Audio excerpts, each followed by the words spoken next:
All right, guys, in these notes, we're going to be talking about some comparison tests for convergence and divergence of series. And the first part we're going to talk about is called a direct comparison test.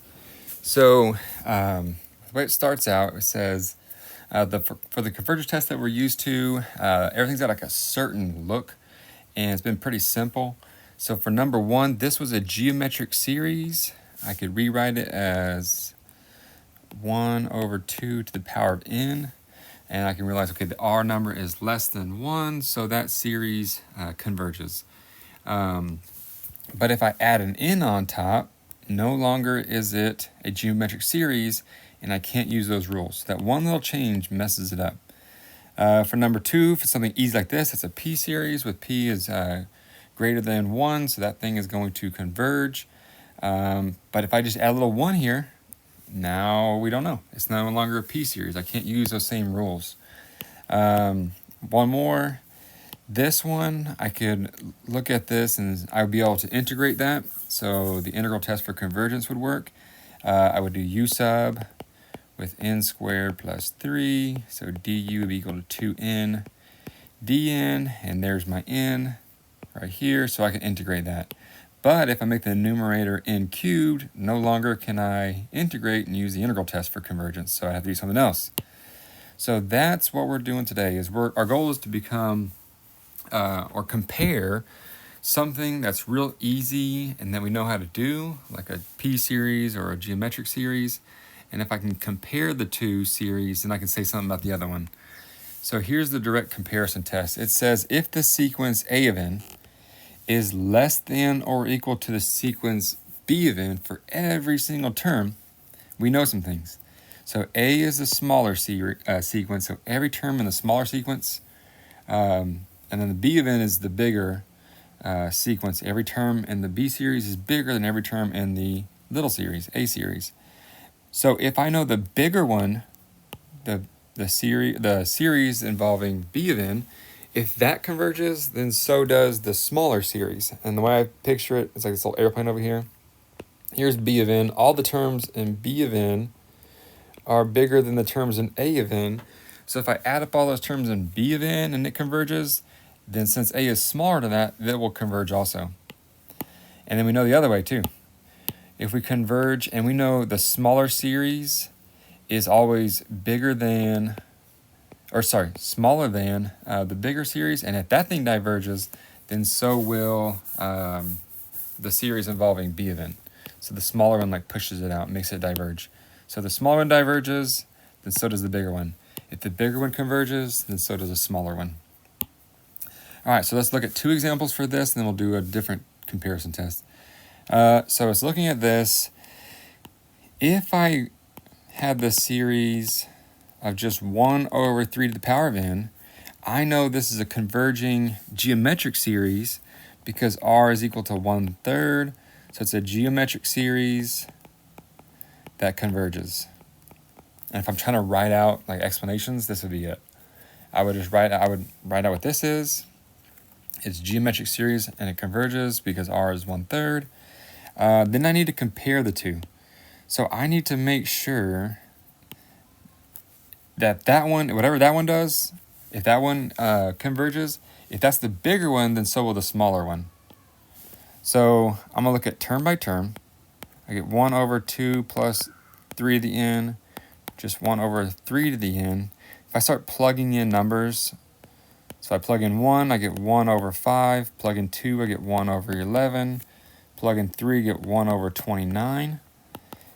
In this other one, I would get 1 over 3, 1 over 9, 1 over 27.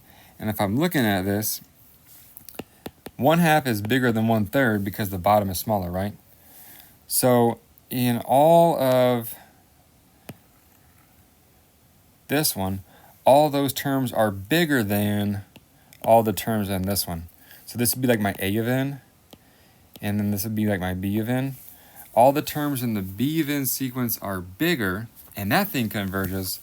So then I know my original series. I hear my daughter. This thing also converges by the direct comparison test, since I can say 1 over 2 plus 3 to the n is always less than or equal to 1 over 3 to the n. Maybe something like that. All right, let's do part B, and then I'll have to go see what my daughter's wanting. All right, second one. Okay, the second one, I'm going to write what I did first and realize that that's not helpful at all. But just to see, sometimes you don't compare to the right thing. My first idea was to compare to 1 over square root of n. So 1 over the square root of n, I could rewrite this as 1 over n to the 1/2. So that's a p-series that diverges. So if the smaller one diverges, then the bigger one diverges. So then I got to think, okay, which one's always bigger, which one's always smaller? Start plugging in numbers. If I plug in, well, I realize, okay, if I'm adding 2 to the denominator is getting bigger, so this whole thing is smaller than this one term by term. So if the bigger one diverges, I can't say anything about the smaller one. So I wouldn't be able to compare that way. What I would need to do instead is compare it to 1 over 2 plus n. All right, so if it's 1 over 2 plus n, that's your general harmonic. And general harmonic is a p-series where p is 1 and this diverges. I don't know if y'all can hear my daughter downstairs. Okay, so that diverges, this general harmonic. If that diverges and it's smaller, then we know the other one diverges. Because if the smaller one diverges, the bigger one diverges. If the bigger one converges, the smaller one converges. So I know this diverges. Now I've got to set up term by term 1 over 2 plus n. And I got 1 over 2 plus square root n. If I plug in 1, this is 1 over 2. Plug in 2, 1 over 3, 1 over 4. This one, plug in 1, I still get 1 over 2. If I plug in 2, it's 1 over 2 plus the square root of 2. The other one's 1 over 2 plus the square root of 2, which is 2.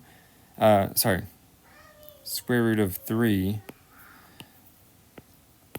But if I think about 2, this part right here is always bigger than that, making this denominator bigger, making the overall fraction or overall number smaller. So this one would be my a of n. This would be b of n. A of n is smaller, less than or equal to term by term by term. So it is going to make this whole, so that tells me this diverges by the direct comparison test. Since I know the smaller one diverges, the one that has a sequence with bigger numbers is going to also diverge. So diverges by the direct comparison test. All right, that's it for this video. I'll do the limit comparison test in the next video. Bye.